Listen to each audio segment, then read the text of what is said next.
성경으로 신앙 고백 드리겠습니다. 전능하사 천지를 만드신 하나님 아버지를 내가 믿사오며 그의 아들 우리 주 예수 그리스도를 믿사오니 이는 성령으로 잉태하사 동정녀 마리아에게 나시고 본디오 빌라도에게 고난을 받으사 십자가에 못 박혀 죽으시고 장사한 뒤 3일 만에 죽은 자 가운데서 다시 살아나시며 하늘을 오르사 전능하신 하나님 잉태한 자가 되시다가 그리로서 산자와 죽은 자를 심판하러 오시리라. 성령을 믿사오며 거룩한 공의와 성도가 서로 교통하는 것과 죄를 사하여 주시는 것과 몸이 사는 것과 영원히 사는 것을 믿사옵나이다. 아멘. 찬송 드립니다. 빈들의 많은 불을 같이 우리 박수 치면서 좀 빠르게 찬양할게요. 조금 더 빠르게 할게요. 빈들의 많은 불, 빈들의 많은 불같이 식은 나의 영혼, 주님의 약속한 성령 간절히 기다리네. 가물음의 마른 땅에 감기를 내리시는 성령의 감기를 부어 새 생명 주옵소서. 반가운 빗소리 들려 산천이 춤을 추네. 용기로 내리는 성령 내게도 주옵소서. 가물음의 마른 땅에 감기를 내리시는 성령의 감기를 부어 새 생명 주옵소서. 정당으로를 내려 조목이 웅성하니 갈급한 내 심령이에 성령을 부소서. 가물음의 마른 땅에 감기를 내리시는 성령의 감기를 부어 새 생명 주옵소서. 참되신 사랑의 언약 어길 수 있사오냐. 오늘의 흡족한 은혜 주실 줄 믿습니다. 가물음의 마른 땅에 감기를 내리시는 성령의 감기를 부어 새 생명 주옵소서.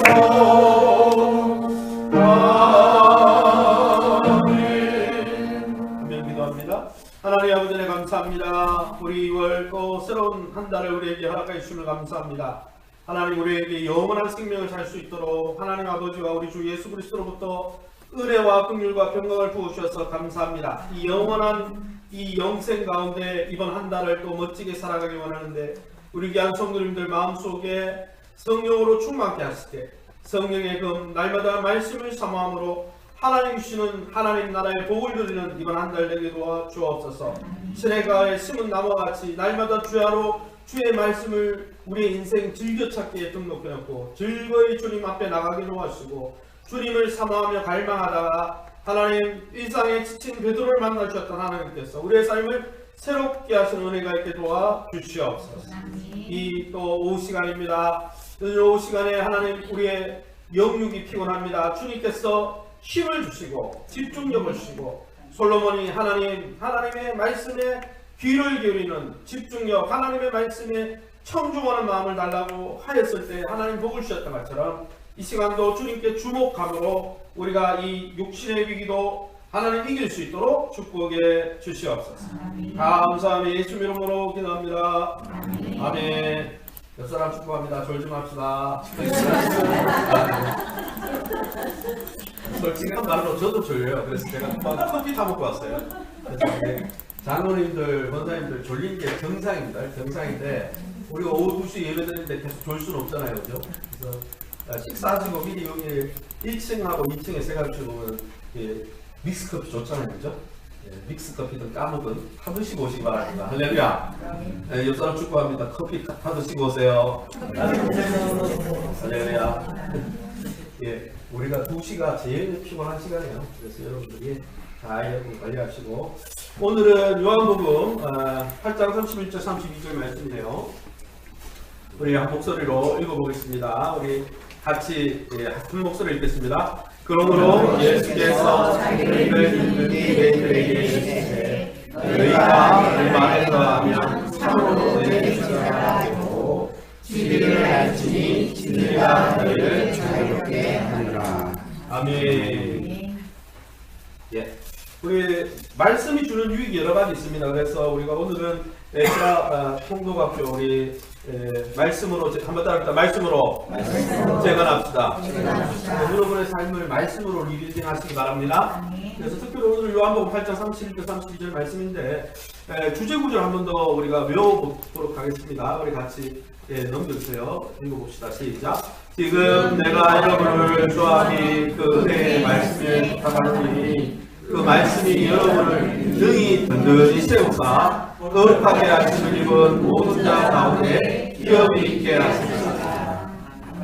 하나님을 사랑하는 사람은 하나님의 은혜의 말씀을 사랑합니다. 할렐루야. 왜냐하면 하나님의 말씀과 하나님의 말씀을 동격으로 사도들이 그렇게 받아들였기 때문에. 그런데 중요한 것은 이 하나님의 말씀을 우리가 사모하면 어떤 일이 있느냐? 그 유익이 첫 번째로 따릅니다. 영적으로 재건됩니다. 영적으로 우리 삶이 균형 있고 흔들리지 않으려면 말씀에 기초해야 돼요. 기도를 오래 한 분들도 제가 기도 오래 하는 교회 제가 1년을 거기 교회 살았거든요. 7년 중에 1년이죠. 예. 예, 7년, 8년 있을 동안 1년을 집에 못 갔어요. 왜냐하면 맨날 목사님이 70일 철야, 40일 금식, 맨날 하면은 목사님이 그 본당에 나와서 기도하는데 부목사들이 가만히 있을까요? 나와야 될까요? 다 나와야 돼요. 그것도 규정되면 하셔요. 왜 하시냐? 가족이 없어. 소천하시고. 본인은 가족이 없는데 우리는 가족이. 그래서 철학을 하시니까 이제 세수하는 집에 들어가니까 그러면 우리도 철해야 돼요. 그래서 한 1년 철하는 교회에 있었는데 기도는 많이 해서 좋은데 기도 많이 하는 새가족들 와서 하는 말이 못하니 기도도 연료가 다 떨어져서 뭘 기도했을지 모르겠다고 그러더라고요. 그리고 기도했는데 자꾸 굴곡없이 맞아요. 신앙생활. 여러분 굴곡없이 단단해지려면 말씀을 사모하셔야 돼요. 할렐루야. 말씀을 붙들고 기도할 때 능력이 나타납니다. 할렐루야. 사단이 시험할 때 예수님이 기도하셨지만 무엇을 이겼어요? 말씀을 신명과 신문이 말씀을 이겼거든요. 그래서 여러분 말씀을 사모하면 여러분의 삶이 튼실해집니다. 할렐루야. 그래서 여러분 말씀 사모하시고 오늘은 두 번째 앞에 다시요. 죄송합니다. 너무 빨리 갔어요. 두 번째 교육은 뭐냐? 한번 따라합시다. 기업이 있습니다. 기업이 있습니다. 기업은 따라합시다. 유산. 믿음의 유산이 있다는 이런 복이 있다는 거예요. 그래서 우리가 영적으로 건실하고 건강해지면 말씀을 사모해야 됩니다. 그뿐 아니라 이제 두 번째 이야기 하려고 그러는데 그동안 작년 한 동안은 어떻게 리베딩 할 건지 영적으로 어떻게 튼실해지는지를 이야기했고 올해부터는 말씀을 사모하면 뭐가 있다? 유산이 있다. 믿음의 유산. 여러분 어른들이 소천하시기 전에 요한에서 유산 나눠요 안 나눠요? 그 유산이 헤리티지예요. 그래서 여러분 믿음의 복이 있습니다. 할렐루야. 그 복의 첫 번째 복은 한번 넘겨주세요. 네, 한번 따라합니다. 제자로 살 수 있고 죄로부터 자유를 누릴 수 있습니다. 성경이 주는 첫 번째 믿음의 유산과 복이 뭐냐? 제자의 삶을 경험할 수 있어요. 우리 다시 파란 글씨로 읽어볼게요. 시작. 너희가 내 말에 거하면 내 제자가 되고 진리가 너희를 자유롭게 하리라. 이 말씀을 불신자에게 했어요? 믿는 사람들에게 했어요? 잘 보세요. 예수께서 자기를 믿은 유대인들에게 이야기했어요. 믿는 자들이에요. 믿는 자들에게 뭘 했습니까? 너희가 내 말, 하나님의 말씀의 진리, 말씀의 진리 가운데 시냇가에 심은 나무처럼 그 수심에 우리의 수원의 그런 대신 하나님의 말씀의 뿌리를 내리고 살면 첫 번째 복이 뭐다고요? 한번 따라할게요. 제자의 삶을 누릴 수 있습니다. 제자가 멋져요, 안 멋져요? 멋지죠. 제자들이 얼마나 제자들이 믿음으로 기도하면 하늘 문이 열리고 믿음으로 기도하면 기적이 나타나고 했어요, 안 했어요? 또 제자들이 개척해서 교회들이 부흥했어요, 안 했어요? 그렇죠. 믿음의 삶을 살 수 있죠. 제자가 될 수 있고 두 번째는 뭐냐? 저는 두 번째 이야기를 하고 싶은데 따라합시다. 영적으로 자유할 수 있습니다. 그래서 상하탑이라는 대학가에 진리를 알지니 진리가 너희를 자유롭게 하리라 해가지고 이 자유가 방종인 줄 알고 막 사는 건 줄 알고 막 대학에 가면 막 흥청한 술 퍼마시고 이 말을 하는데 왜 퍼마시냐 그러니까 제가 그때 대학 때 가보니까 안 믿는 사람인데 그런 얘기가 들어요. 진리가 너희를 자유롭게 한다. 상하탑이 진리 너 마음대로 살아. 틀을 다 깨부수고 술 퍼마시고 그게 근데 여러분 착각한 거예요. 성경은 그런 말로 쓰이신 적이 없어요.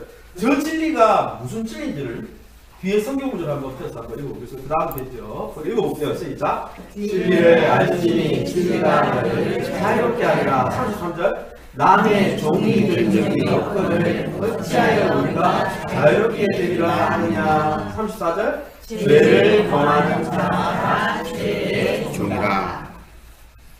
유대인들이 믿는 유대인들이 그래서 우리는 다른 나라 종선한 적이 없는데 왜 진리가 자유롭게 하느냐 자유롭게 진리가 자유를 준다고 하느냐. 그러니까 예수님 말씀이 뭐예요? 죄를 범하고 있는 너희는 너희가 주인이 아니고 너희가 너희 삶의 주인이 아니고 누가 주인이다?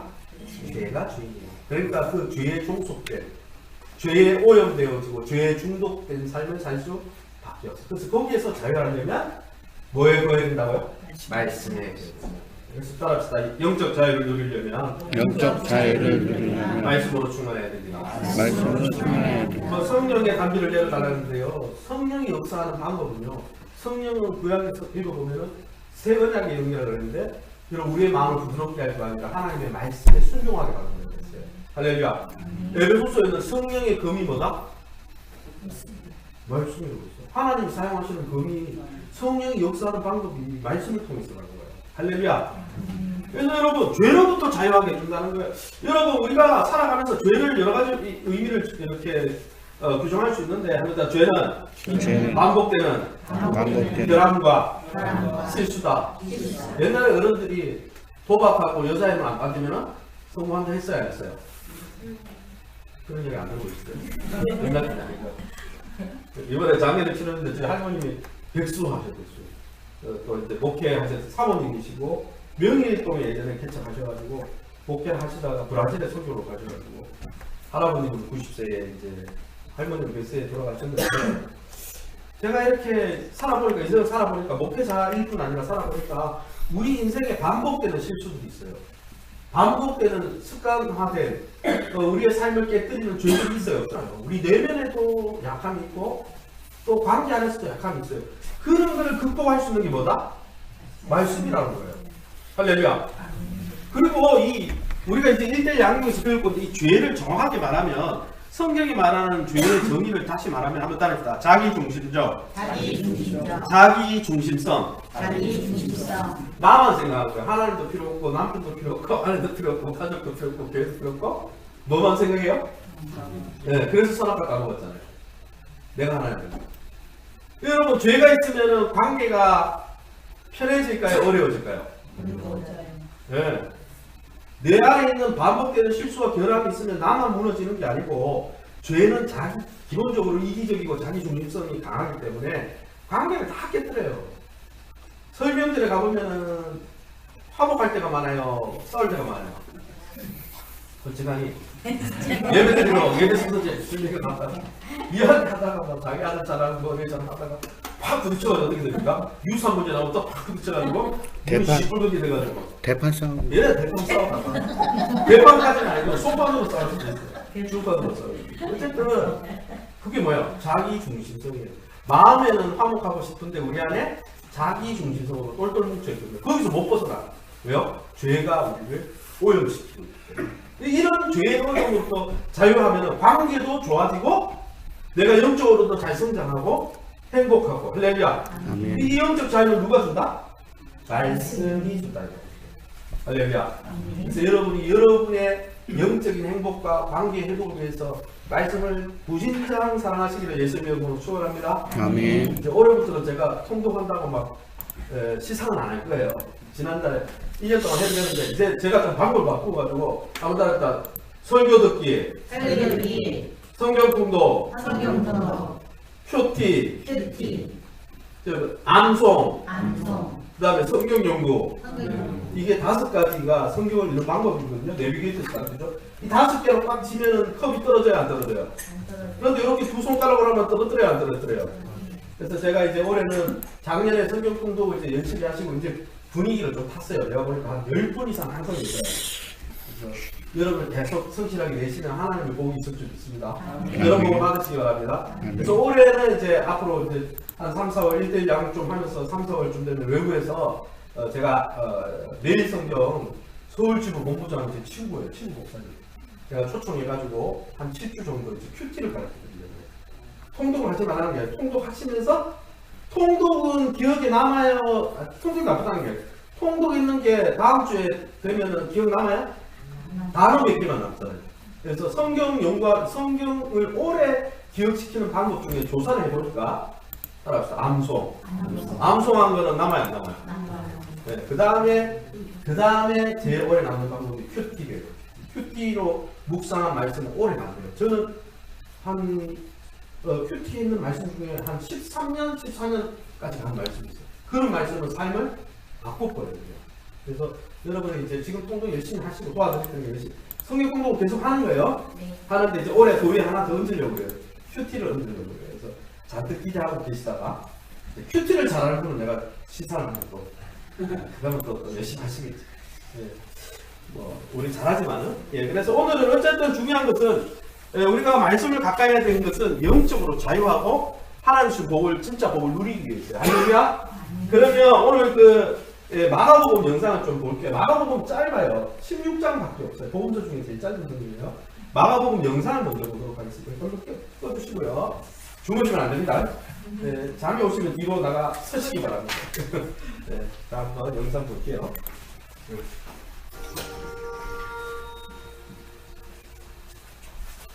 마가복음. 이 책은 예수님의 생애에 대한 최초의 기록 중 하나로서 초기 전통에 따르면 그리스도인 저자이며 요한이라고도 불리는 마가와 관련이 있습니다.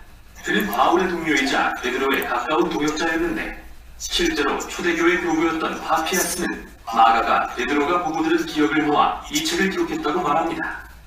그러나 마가는 들은 것들을 무작위로 갖다 붙인 게 아니라 신중하게 예수님의 이야기를 구성했습니다. 마가는 책의 서두에서 예수님에 대해 이렇게 선포합니다. 하나님의 아들 예수 그리스도의 복음의 시작이라. 흥미롭게도 마가는 오직 이 부분에서만 자기 생각을 밝히는데요. 책의 나머지 부분에서는 오로지 예수님의 행적과 말씀 그리고 그분에 대한 사람들의 반응을 우리에게 보여주고자 하죠. 마가는 예수님의 이야기를 3막의 드라마로 구성합니다. 1막의 배경은 갈릴리, 3막은 예루살렘, 그리고 2막은 갈릴리에서 예루살렘으로 가는 길에 예수님을 비추는데요. 각기 반복되는 주제에 초점을 맞춥니다. 먼저 1막에서는 모두가 예수님을 보고 매우 놀라 그분이 누구신지 궁금해하고 2막은 제자들이 예수님이 메시아라는 의미를 이해하지 못하는 모습을 보여주며 3막에서 우리는 예수님이 어떻게 메시아 왕이 되시는지에 관한 놀라운 역설을 보게 됩니다. 자, 이제부터 자세히 살펴봅시다. 도입절 이후 마가는 옛 선지자 이사야와 말라기의 말을 인용해 하나님이 이스라엘에 사자를 보내 그분이 왕으로 오셔서 당신의 백성을 구원하실 때를 선포합니다. 이어 마가는 그 사자가 세례 요한임을 알리고 하나님의 등장이 기대되는 바로 그 순간 예수님을 소개합니다. 예수님이 등장하시자 하늘이 열리고 성령이 그에게 임하시며 하나님은 너는 내 사랑하는 아들이라고 말씀하시죠. 다음으로 마가는 핵심이 되는 예수님의 가르침을 요약해서 들려줍니다. 그분은 갈릴리를 다니시며 하나님 나라가 가까이 왔다는 복음을 선포하십니다. 예수님은 구약에서 이야기하는 세상을 구원하기 위한 하나님의 작전을 진척시키시죠. 하나님은 예수님을 통해 그분의 통치를 회복하십니다. 악을 대적해 물리치고 그 지배하에 살던 우리가 예수님을 믿음으로써 하나님의 통치 아래 거하도록 초대하시는 것이죠. 여기서부터 마가는 여러 이야기를 통해 이 땅에 하나님 나라가 임하게 하시는 예수님의 권능을 보여줍니다. 그분은 두루 다니며 몸이 아프고 망가졌거나 악한 영에 억눌린 자들을 치유하시며 심지어 유대인들이 오직 하나님만 하실 권리가 있다고 믿었던 죄사함을 행하십니다. 예수님의 이런 행동은 다양한 반응을 자아내는데요. 어떤 이들은 그분을 따르는 제자가 되고 어떤 이들은 이해할 바를 알지 못하고 또 다른 이들, 특히 이스라엘 지도자들은 그분이 신성을 모독하고 귀신의 힘으로 일한다며 예수님을 완강히 거부합니다. 그러나 예수님은 이러한 반응에 놀라지 않고 오히려 이 점에 주목하시죠. 4장에서 마가는 숨기고 감추인 하나님 나라의 비밀에 대한 예수님의 여러 비유를 소개합니다. 예수님은 그의 말씀은 네 종류의 땅에 떨어진 씨와 같다고 하십니다. 더러는 잘 받아들이고 더러는 못 받아들이죠. 또는 아주 작은 겨자씨와도 같습니다. 보잘것없어 보여도 후에 크게 자라 모두를 놀라게 하죠. 예수님의 요지는 그분이 하나님 나라가 임하게 하시는 진짜 메시아시지만 사람들의 기대와는 다른 모습이라는 겁니다. 이렇게 예수님에 대한 혼란은 점점 커지고 이는 마가가 1막 끝에서 강조하는 핵심과 연결됩니다. 바로 제자들조차 혼란스러워했다는 것이죠. 그들마저도 예수님이 정말 누구신지 알지 못합니다. 이어지는 이 막은 매우 중요한 대화로 시작됩니다. 예수님은 제자들을 데려다 물으십니다. 너희는 나를 누구라 하느냐? 이에 베드로가 대답합니다. 주는 메시아이십니다. 하지만 베드로는 예수님을 이스라엘을 로마인들로부터 군사적으로 구할 다윗 가문의 왕으로 생각했다는 게 뒤에서 밝혀집니다.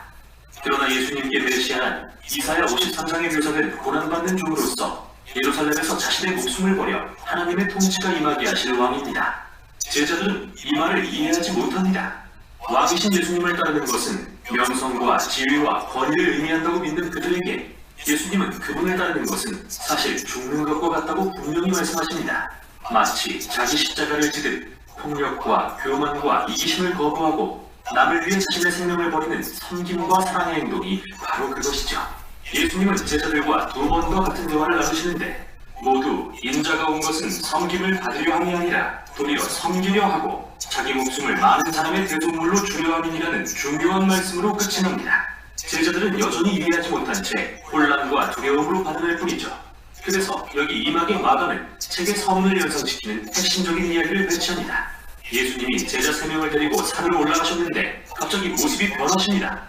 그분이 영광의 광채로 빛나시고 구름이 그들을 덮습니다. 마치 오래전 시내산에서 드러내신 이스라엘의 하나님의 영광을 보는 것 같은데요. 그 당시 산에서 하나님의 임재를 경험했던 두 선지자 엘리야와 모세가 나타나 예수님과 이야기를 하고 하나님은 다시 이는 내 사랑하는 아들이라고 선포하십니다. 마가는 이렇게 이 이야기를 이막의 모든 대화 한가운데 둠으로써 정말 놀라운 주장을 합니다. 하나님의 아들 예수님은 육신이 되신 하나님의 영광이며 영광스러운 이스라엘의 하나님이 그분을 통해 자기 백성의 죄를 위해 고난받고 죽으시는 왕이 되실 거라고 말이죠. 이 난해한 주장의 제자들은 혼란과 두려움을 안고 산에서 내려옵니다. 이제 3막입니다. 예수님은 6월절을 맞아 예루살렘의 왕으로서 입성하시고 사람들은 그분을 메시아라 부르며 환호합니다. 그 후 예수님은 성전들에 들어가 왕으로서의 권위를 행하십니다. 바로 도둑과 사기꾼들을 내쫓고 제사제도를 중단시키신 것이죠. 이때부터 일주일간 예수님은 이스라엘 지도자들과 맞서 논쟁하며 그들의 위선을 꾸짖으십니다. 그래서 그들은 예수님을 죽일 계획에 착수하죠. 또 예수님은 제자들에게 예루살렘과 성전이 이 세대가 지나기 전에 무너질 것을 예언하시며 제자들도 예수님처럼 핍박을 받을 거라 경고하십니다. 그분이 다시 오셔서 세상에 하나님 나라가 충만히 임할 때까지 말이죠.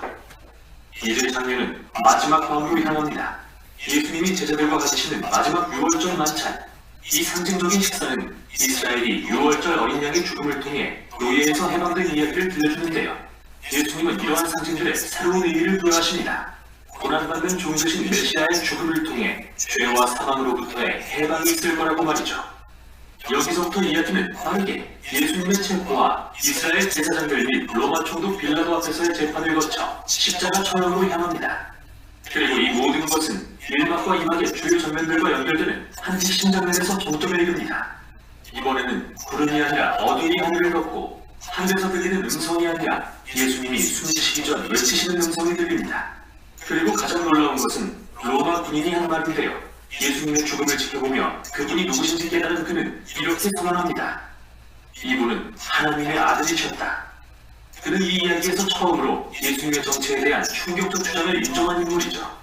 십자가에 달린 하나님의 아들, 그는 메시아이며 자신의 친구뿐 아니라 원수를 위해서까지 죽은 나사렛 예수라고 말이죠. 이후 예수님의 지시는 무덤에 안치되고 새 주의 첫날 예수님을 따랐던 여인들이 거기에 갔다가 옮겨진 돌문과 빈 무덤을 발견하는데요. 그때 한 천사가 나타나 그는 죽음에서 부활하셨고 여기 계시지 않다고 알려주더니 가서 다른 제자들에게 예수님이 살아계신다는 기쁜 소식과 갈릴리에서 그들을 만나실 것을 전하라 명합니다. 겁에 잔뜩 찔린 여인들. 마가는 그들이 몹시 놀라 떨며 무덤에서 도망하고 무서워 아무에게 아무 말도 하지 못하였다고 합니다. 그리고 책이 이렇게 끝나버리죠. 마치 이마과 이마 끝에서 제자들이 모인 두려움과 혼란을 보는 것 같습니다. 그런데 여러분의 성경을 보면 마가복음 끝에 예수님이 나타나셔서 제자들에게 말씀하시는 내용이 더 있는데 이 부분은 원래 이 책에 포함되지 않은 내용이라는 각주가 덧붙여져 있습니다. 보다 신뢰도가 낮은 후기 사본에서만 발견된다고 말이죠. 어쩌면 본래의 결론 부분이 사라졌거나 마가가 글을 완성하지 못한 것일 수도 있지만 이 갑작스러운 결말은 논지를 입증하려는 의도였을 가능성이 더 큽니다. 마가복음은 시종일관 제자들을 당혹스럽게 하는 충격적인 주장에 초점을 맞추었습니다. 즉 고난받고 십자가에서 죽으신 후 부활하신 예수님은 메시아이자 하나님의 아들이시며 하나님의 사랑과 이름과 거꾸로 된 나라는 예수님이 세상 죄를 지고 죽으심으로 드러났다고 말이죠. 그래서 결말이 없는 이 이야기는 읽는 우리가 예수님에 대한 충격적이고 이상한 주장과 마주하도록 만듭니다. 당신은 제자들처럼 도망갈 건가요? 아니면 예수님을 당신의 왕으로 인정하고 가서 복음을 전할 건가요? 그 답은 당신만이 알 것입니다. 이게 바로 마가복음이 전하는 내용입니다. 네, 말씀 잘 봤습니다. 앞부분을 돌려주시고요. 영상을 끌 때 아마 거기도 소리가 나고 여기도 소리가 나서 하원이 생긴 것 같아요. 거기 소리를 줄이는 게 좋을 것 같습니다. 마가복음의 설명을 잘 들었는데요. 마가복음 딱 16장으로 되어 있고요. 한번 따라합시다. 마태복음은 한번 따라하세요. 마태복음은 사자복음, 마가복음은 소복음, 누가복음은 인자복음, 요한복음은 독수리복음. 마태복음을 왜 사자복음을 할까요? 사자는 뭐죠? 동물의 왕이잖아요. 그래서 왕으로 오신 예수 그리스도를 이야기하는 거죠. 유대인의 왕. 그래서 거기에 초점을 맞췄고요. 마가복음은 소복음이라 해서 소는 어때요? 소 하면 뭐가 생각이 나요? 행복해요. 소는 어떻습니까? 식어 죽을 때까지 일하고 고기도 다 주고. 그래서 소를 종으로 표시하거든요. 그래서 이 마가복음은 예수님이 소처럼 오셔서 우리를 섬기시고 희생하시고 모든 것을 내어주셨다. 종으로 오셨다. 아까 이사야 53장에 메시아는 메시아인데 그 당시의 사람들은 다 쿠데타를 일으켜서 로마 정부를 뒤집고 자기들을 행복하게 해줄 왕으로 예수님을 기다렸는데 그게 아니고 이사야 53장에 보면 종으로 고난받는 종으로 오신다고 했거든요. 그래서 소처럼 오셔가지고 어떻게 하셨다? 우리를 위해서 섬기시고 우리를 위해서 어떻게 하셨다? 희생하신 예수 그리스도다. 그걸 설명해 준 게 마가복음입니다. 그래서 마가복음의 1장부터 10장까지 내용이 이 섬김에 대해서 이야기하고 11장부터 16장까지가 희생, 십자가의 죽으심을 이야기하는 거예요. 그래서 이 섬김과 희생을 통해서 구약의 이사야 53장에 오실이라고 약속된 고난받는 메시아, 그분이 바로 누구다? 예수 그리스도다. 그분이 하나님의 아들이다. 그게 성경적인 메시아 상이다. 이걸 이야기해 주는 거죠. 그래서 이제 여기 다 보면 한번 따라합니다. 종의 출현, 종을 대적함, 종의 가르침. 그래서 이 섬김 부분에 종으로 오신 예수님, 또 종을 대적하죠. 사람들이 이적과 표적을 보는데 그래서 이적과 표적을 붙들고 신앙생활하면 예수님께 끝까지 나갈 수 있을까요? 없을까요? 이적과 표적이 나쁜 건 아니에요. 시작할 때는 필요한데 그것만 추구하면서 내 생각이나 세계관이 안 변하면 예수님을 대적할 수도 있어요. 그죠? 버리시면 6개월. 그죠? 그리고 마지막 8일. 그렇게 해서 점점 어디로 압축해 가냐면은 예수님의 십자가 죽음과 부활로 초점이 맞추어집니다. 그래서 처음에는 갈릴리 지역 사역을 주로 설명하다가 뒷부분 희생편에 가면 유대와 예루살렘에서 사역을 집중적으로 소개하고 있습니다. 뒷페이지 넘겨주세요. 걔가 그래서 마태, 마가, 누가, 요한복음 중에 가장 짧은 복음서가 이 마가복음입니다. 그래서 이 마가복음 복음서 중에 제일 먼저 쓰여졌어요. 그래서 저 퀴즈를 하나 낼게요. 뒤에 나오는 로마서 사도행전 뒷부분에 나오는 서신서, 로마서, 고린도전서, 갈라디아서 이런 성경이 먼저 쓰여졌을까요? 복음서가 먼저 쓰여졌을까요? 퀴즈예요. 보통 예수님이 같이 나오니까 복음서가 먼저 쓰여졌다고 생각하시죠, 그죠? 복음서가 나중에 쓰여졌습니다. 이유는 굳이 적을 필요가 없었어요. 증인들이 500명이나 있었기 때문에. 그런데 중요한 건 뭐예요? 증인들이 죽어야 죽어요. 죽고 교회는 세 가족들이 막 찾아와요, 안 찾아와요? 그 증인들이 계속 살아있는 게 아니니까 기록으로 남겨야 돼요, 안 남겨야 돼요?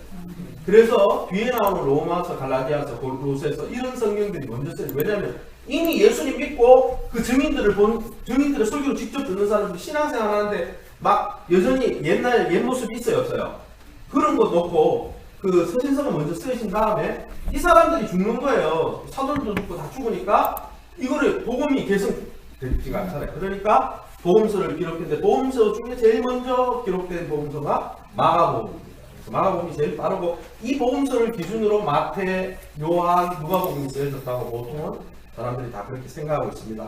여러분이 알다시피 이 마가복음은 마가 요한에 의해서 여러분 그 마가의 다락방이라고 그러죠. 그 120 성도들이 모여서 기도한 장소가 이 사람의 집이었어요. 다락방이죠. 그래서 이 사람이 이제 기록에 의하면 초대교회 때 굉장히 중요한 인물이었고 또 예수님이 붙잡혔을 때 호디부를 이렇게 두르고 쫓아갔던 청년 한 명이 호디부를 누가 너도 그 한 페이지 그러니까 이걸 벗고 완전히 그냥 맨몸으로 도망갔다는 기록이 나와요, 안 나와요? 나오죠. 그 사람이 바로 마가요한입니다.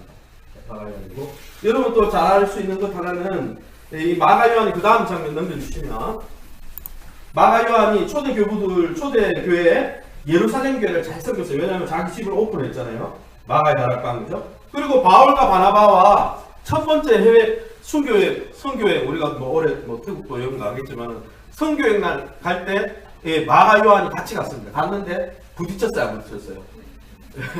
혈기가 좀 혈기가 있었다고. 젊은 사람이에요. 마가 요한 청년이었어요. 그러니까 이게 부딪혀가지고 2차 여행 때부터 안 데리고 다녔죠. 그래서 바울과 바나바가 아니라 디모데하고 특별히 신라를 데리고 다녔고 이 마가는 누가 데리고 다녔냐면은 베드로가 데리고 다녔어요. 그래서 그런데 중요한 건 뭐냐면 마가가 12사도는 아니지만은 예수님을 젊을 때부터 청년 때부터 지켜봤어요, 안 지켜봤어요? 지켜봤으니까 복음을 기록하고 저술하는 데는 상당히 도움이 됐을까요, 안 됐을까요? 다른 사도들은 다 나이가 많으니까 기억력이 감퇴할 거 아니에요. 경험을 했지만 마가는 아직 기억력이 생생했겠죠. 그러니까 대피를 하거나 이렇게 도움이 많이 됐다고 합니다. 그리고 뒷편을 넘어가면요. 마가복음은 세 번째로 마가복음은 한번 따라합시다. 길의 신학, 길의 복음. 이 마가복음을 읽어보면 길을 따라서 길이라는 표현이 많이 나와요. 그 길은 결국 어디로 가는 길이냐면 십자가로 가는 길이고 부활로 가는 길이에요. 그래서 이 마가복음은 다른 기적들을 많이 소개는 안 해요. 예수님의 산상보험 이런 것도 소개 안 해요. 뭘만 핵심적으로 소개하냐면은 한번 따를 때 예수님의 죽음과 부활. 여기에만 초점을 맞추려고 쫙 하여튼 예수님이 가르치신 사역보다 예수님이 행하신 위주로, 행위 위주로 쭉 기록해 놨어요. 그래서 사실은 복음을 읽고 싶은데 좀 짧게 예수님이 하신 교회가 믿는 복음에 대해서 뭘 알고 싶냐, 그런 분들은 마가복음을 읽으면 좀 더 좋고, 그 교회가 믿는 그런 신앙의 어떤 가르침에 대해서 알고 싶다 그러면 요한복음처럼 자세하게 설명해 놓은 게 좋겠죠. 계속 넘겨주세요. 그래서 마가복음은 짧기도 짧지만은 이 단어 제일 많이 나오는 단어가 한번 따라서 유투스라는 단어가 즉시 곧이라는 뜻입니다. 그래서 아주 굉장히 급진적으로 빨리빨리 진행돼요, 영화가. 그래서 예수님이 십자가를 향해서 즉시 곧바로 이동하는, 그리고 사역하는 그런 내용들이 많이 나오고요. 그리고 제일 중요한 건 뭐냐면은 이 그리스도께서 당시 사람들이 대부분 깨닫지 못하는 단 한 가지 목표, 예수님의 죽으심과 부활을 통해 하나님과의 관계가 회복된다는 것을 알려주기 위해서 쓰여진 거예요. 그래서 사실은 신앙생활 하는데 중요한 거는 한번 따라합시다. 표적보다 예수님을 통해 하나님과의 관계가 회복되고 그것을 누려야 합니다. 표적을 쫓아다니는 게 우리나라의 신앙인데 처음에 안 믿기는 그럴 수 있지만은 그래서 마가복음에는 철저하게 표적과 이적들을 많이 기록 안 했습니다. 의도가 있어요. 그죠? 그리고 또 뒤에 넘겨주세요. 5번째, 6번째 넘어가면요. 예. 마가복음에 예수님이 자기가 누군지 제자들이 말 못하게 만듭니다. 그리고 표적을 일으키고 나서 사람들이 메시아다 그러면 비밀로 하라는 이야기를 계속 하셨어요. 그러면 왜 예수님이 그때마다 이적이 일어나서 비밀로 하지 말고 바로 버티면 좋은데 마가복음은 유독히 비밀로 해라. 내가 죽고 부활하고 나서 그 이야기 해라. 이런 이야기를 많이 하거든요. 왜 그렇게 했느냐? 뒤에 넘겨주세요. 7번. 우리 같이 읽어볼까요? 시작. 예수님을 단순히 기적을 행하는 자로 여기지 않기를 원하셨기 때문이다. 예. 많은 사람들이 기적 때문에 모였어요. 그런데 결정적으로 예수님이 죽으심과 부활과 그것 때문에 하나님 나라가 임할 거고 하나님과의 관계가 회복되는데 이런 이야기를 하면 사람들이 좋아했을까요? 안 좋아했을까요? 안 좋아했어요. 도망가거나 죽이거나 부정적으로 가는 거예요. 그래서 예수님 이 마가복음에는 초대교회 교인들이 표적 보고 따르지 말고 예수님이 왜 죽으셨는지 왜 부활하셨는지 그것 때문에 우리가 누리는 하나님 나라 즉 하나님과의 관계가 회복되어서 그 하나님과의 관계를 누리는 게 뭔지 거기에 집중하게 만들기 위해서 복음의 핵심에 집중하게 만들기 위해서 의도적으로 예수님이 누군지 이렇게 잘 처음에는 비밀로 하라고 이야기 나오고 그리고 밑에 부분 계속 읽어볼까요? 사람들이 기적을 보려고 자신을 따르지 않기 원하셨다. 죄를 용서하고 구원을 베풀려고 오신 하나님의 아들. 예수님의 십자가와 부활을 통해서 죄가 용서되고 하나님과의 관계가 화목하게 되고 그 하나님과의 관계를 매일매일 누리는 게 진짜 천국의 삶이고 하나님 나라 복인데 사람들이 눈에 보이는 위주로 신앙생활을 하니까 초대교회도 그랬던 것 같아요. 그러니까 마가복음이 철저하게 기적과 표적 위주로 예수님을 이해하지 못하도록 하기 위해서 기적과 표적이 일어날 때 항상 예수님이 침묵하라고 알리지 말라고 이야기를 주로 하셨다는 이야기를 마가복음이 의도적으로 많이 하고 있습니다. 계속 넘겨보면요. 8번이죠. 8번도 읽어볼까요? 시작. 그 다음에 예수님이 왜 자기를 숨기고 표적이 일어날 때마다 자기를 드러내지 못하게 하셨느냐. 계속 읽어볼게요. 시작. 사역하는데 지장이 없도록 대중의 지나친 관심을 피하셨다. 밑에 읽을까요? 메시아로서 예수님의 모습과 사람들이 생각하는 메시아가 달랐기 때문이다. 고난받고 섬기고 희생하기 위해 오셨다. 무리의 지나친 관심을 받음으로써 때이른 죽음을 당할 수도 있기 때문이다. 그래서 마가복음은 철저하게 예수님의 십자가와 부활 그것 때문에 하나님 나라가 임한다는 거기에 위치를 맞추고 있는데 왜 표적을 또 기록하지 표적이 일어나고 나서 예수님이 언급하지 못하겠느냐. 첫 번째는 표적만 추구하는 신앙에서 벗어나야 되기 때문에 예수님을 통해서 하나님과의 관계가 회복돼야 됩니다. 그러니까 표적만 구하면서 여러분 생각해보세요. 기적만 추구하면서 막 금식 기도도 하고 무슨 기도도 하고 해가지고 표적을 많이 봤어. 그런데 하나님의 말씀 평소 사모도 안 하고 하나님과의 관계가 안 좋을 수도 있어요, 없어요? 충분히 있어요. 많이 봤어요. 우리 교회는 없겠지만 큰 교회 막 금식 쫓아다니는 분들 막 할렐루야 보내는 막 그러죠. 막 금식에 40일 금식에 봤냐? 전 못 들어갔어요. 40일 안 했으면 말씀 전하지 마. 그래요. 무슨 말이야? 제가 말씀 전하니까 안 들어. 왜? 표적, 이적 이런 위주로 하다 보니까 제가 전하면은 40일 전하지 않는 목사님 다시 들을 필요 없고 이러고 교만. 그거는 사실은 표적과 이적이 필요 없는 건 아니에요. 그러나 그거는 신앙의 본질은 아니에요. 만약 그게 본질이었으면은 마가복음에서 많이 기록했을 거예요. 그리고 예수님이 거기에 집중하게 하셨어요. 그러나 예수님 그렇게 하지 않고 그것은 필요가 있는 사람들을 채워주는 거지만 한번 따라합시다. 기적과 표적보다 예수님을 통해 하나님과의 관계가 회복되고 하나님을 주인으로 모시고 하나님과의 관계를 누려야 된다. 맨날 방언하면 뭐예요?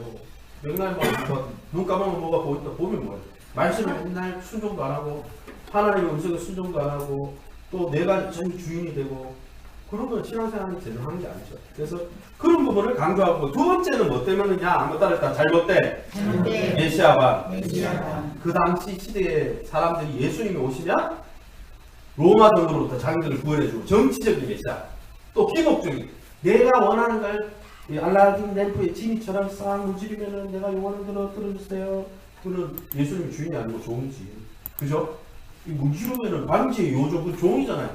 근데 그렇게 대부분 생각했어요. 그래서 예수님이 고난받고 죽고 하나님과 관계를 해보겠는데 이딴 소리를 하니까 관심이 있어요, 없어요? 없어서 십자가 못 박은 거예요. 그래서 우리 시대에도 잘 돌아봐야 됩니다. 뭡니까? 내가 생각하는 예수님의 그 모습과 성경이 말하는 예수님 모습이 일치가 해야 돼요. 일치 안 하면 이게 내가 생각하는 메시아상, 내가 생각하는 하나님에 대한 생각이 성경에 나오는 하나님의 생각과 차이가 나면 신앙의 교육이 차이가 나요, 안 나요? 그러면 실제로는 신앙생활하는 거예요, 종교생활하는 거예요? 종교생활하죠. 그러다가 내 입맛에 안 맞으면 어떻게 됩니까? 나가버리죠. 그래서 요즘 안 나오잖아요, 가난한 성도들이. 왜 가난이 됐겠어요? 가난했어. 예, 안 나가가 됐는데 왜 안 나갑니까?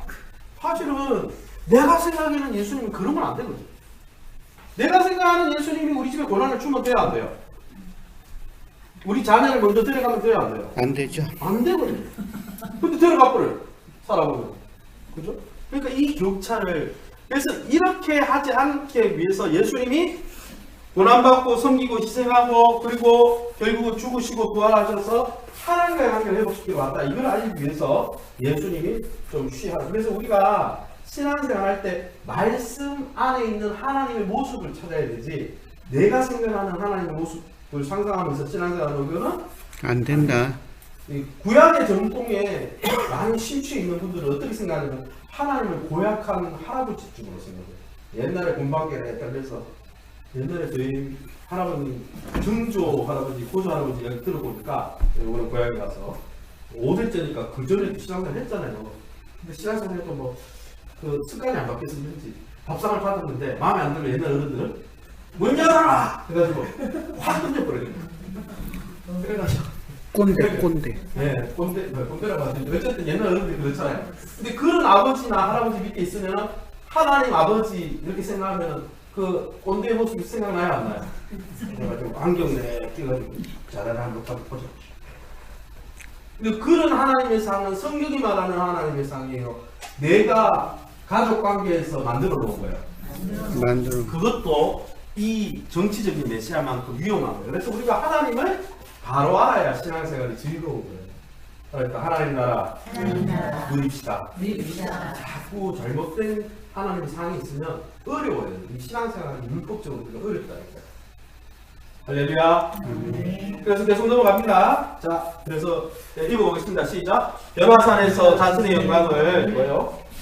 예, 인자가 죽은 자 가운데서 살아날 때까지 말라고 경고하셨고, 경고하신 이유는요, 예, 부활과 하나님의 아들이라는 사실 입증된 이후에 사람들은 메시아의 정체성과 그분의 설명을 적절히 이해할 수 있기 때문에 예수님이 부활한 다음에 자기가 누군지 알리라고 했어요. 그래서 표적에 빠지지도 않고 기복에 빠지지도 않고 정치적인 메시아에 빠지지 않고 예수님이 진짜 일으키시는, 예수님이 사람이 죽었다가 살아날 수 있어요?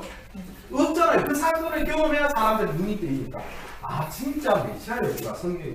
이걸 위해서 이 마가복음이 쓰여졌다. 그래서 기독교 핵심은 한번 따라해보세요. 기독교 핵심은 예수 그리스도의 고난, 십자가, 부활을 통해 하나님과의 관계가 회복되고 그 관계를 누리는 일. 표적도 아니고요. 또 뭐 정치적인 기복 이것도 아니에요. 물론 하나님이 복을 안 주신다는 게 아니에요. 복을 주시겠죠. 그게 신앙의 본질은 아니다. 만약 그걸 신앙의 본질로 삼으면 찬송가 만사형통하리라 무슨 일을 만나든지, 찬송가 좀 바꿔야 될 것 같아요. 만사형통 아니잖아요. 솔직히. 무슨 만사형통이에요. 우리 집에도 어릴 때 남동생이 죽고 나니까 만사형통 아니구만. 왜 얼마나 충성했는데 어머님이 신앙을 그냥 잃어버릴 뻔했잖아요. 6개월 동안 그 아이 찾는다고 가배장했는데 온 산을 뒤지고 다니는데 만사불통. 만사불통은 아니고 제가 이야기하는 것은 너무 기복적으로 모든 것이 이렇게 알라딘의 지니처럼 우리가 부부가 살아도 마음이 다 맞아요, 안 맞아요? 안 맞아요. 그럼 하나니까 맞아요. 안 맞잖아요. 결혼 안 했는데 누구지 않습니까? 안 맞죠. 안 맞는데 몸을 섞어 살아도 안 맞는데 하나님과 우리 사이에 죄라는 문제가 있잖아요. 이따 가잖아요 우리가. 그런데 하나님이 우리 마음을 막 합해가지고 만사형통하게 한다. 그거는 내 종이지 하나님. 그런 인격체도 아니에요. 내가 시키는 대로 조종할 수 있는 어떤 존재지. 아내도 조종할 수 있어요, 없어요? 큰일 나요, 조종하려고 그러면. 장모님 그 자주시네. 네. 우리가 잘 노년을 잘 살려면 우리 아내들을 잘 섬겨도 서로 맞춰야 돼. 결혼 생활 해보니까 서로 맞춰야 돼. 맞춰야 돼. 하나님도 영적인 인격체시니까 우리가 맞춰야 돼, 안 맞춰야 돼? 더 잘 맞춰야 돼. 그러니까 이 만사형통이라는 말 자체가 이상한 거예요. 그런 신앙은 하시면 안 돼요. 자, 어쨌든 내용은 좀 정리하고 중요한 것은 마가복음서를 통해서 중요한 것은 예수 그리스도의 십자가, 부활, 섬김과 희생을 통해 우리를 섬겨주시러 오셨고 그 섬김의 혜택은 하나님과의 관계를 누리는 거다. 할렐루야. 그걸 위해서 마가복음이 쓰여졌다. 자, 그러면 우리 합심해서 우리 함께 기도 한번 하도록 하겠습니다. 보이겠어요? 우리 한번 읽어봅시다. 시작. 주의 주신 성경 말씀을 날마다 열정적으로 청하며 순종함으로 나라 백성으로서 죄로부터 자유한 새로운 삶을 살 수 있도록. 두 번째는요, 보이는 표적을 쫓는 신앙이 아니라 그리스도의 십자가 부활을 통해 하나님과의 관계를 누리고 살아가도록. 두 가지 놓고 기도합시다. 하나님, 말씀을 삼함으로 이제는 죄로부터 자유해서 하나님 주시는 이 놀라운 복을 누리게 도와주시고 우리가 눈앞에 보이는 것으로 인해서 일희일비하는 그런 신앙이 아니라 정말 하나님 주신 이 하나님과의 관계를 매일 누리고 동행하는 에녹과 같이 300년과 동행했던 에녹처럼 365일을 주님과 동행하면서 하나님 나라 백성으로서 보호와 인도를 받는 복된 우리의 삶되게 도와달라고 우리 합심해서 공성으로 기도합니다. 주여 하나님 아버지 감사합니다. 오늘 말씀을 통해서 주의 영적인 유산 하나님 말씀을 사모하면 하나님 우리가 영적으로 제거될 뿐 아니라 우리에게 믿음의 유산 기업이 있다고 하셨는데 하나님 우리가 날마다 하나님 이번 한 달 마가복음을 읽으면서 개인적인 굵기와 말씀생활을 하면서 실에 갈 수 있는 나무처럼 날마다 주의 말씀을 즐거워하는 자가 되게 하시고 기뻐하는 자가 되게 도와주시고 그로 말미암아 하나님 우리 심령의 영혼 깊이로부터 우리를 무너뜨리고 자기 중심적으로 살며 관계를 깨뜨리고 우리 삶을 깨뜨리는 죄로부터 오염된 죄와 중독된 죄로부터 자유하여서 하나님 주시는 창의적인 창조적인 아버지 역동적인 삶을 살 수 있도록 축복해 주옵소서. 특별히 하나님 우리 교회가 마가복음의 아버지 기록처럼 보이는 표적 세상이 아버지 쫓아가는 예수 그리스도 상이 아니라 하나님 정말 우리를 위해서 권한받는 종을 오셔서 섬기고 희생하시고 우리의 관계가 회복되기 위해서 우리가 하나님과 함께하기 위해서 친히 희생하시고 섬겨주셨던 주님처럼 십자가의 길을 가는 부활의 영광을 향하여 달려가는 하나님 정말 섬김으로 충만하고 사랑으로 충만하고 회복된 관계를 날마다 누리는 아름다운 성도 또한 그런 용서와 단종의 도움을 흘려보내는 아름다운 우리 귀한 성도들 받을 수 있도록 축복하여 주시고 그로 말미암아 제자의 삶을 누리는 아름다운 이 한 달 될 수 있도록 축복해 주시옵소서.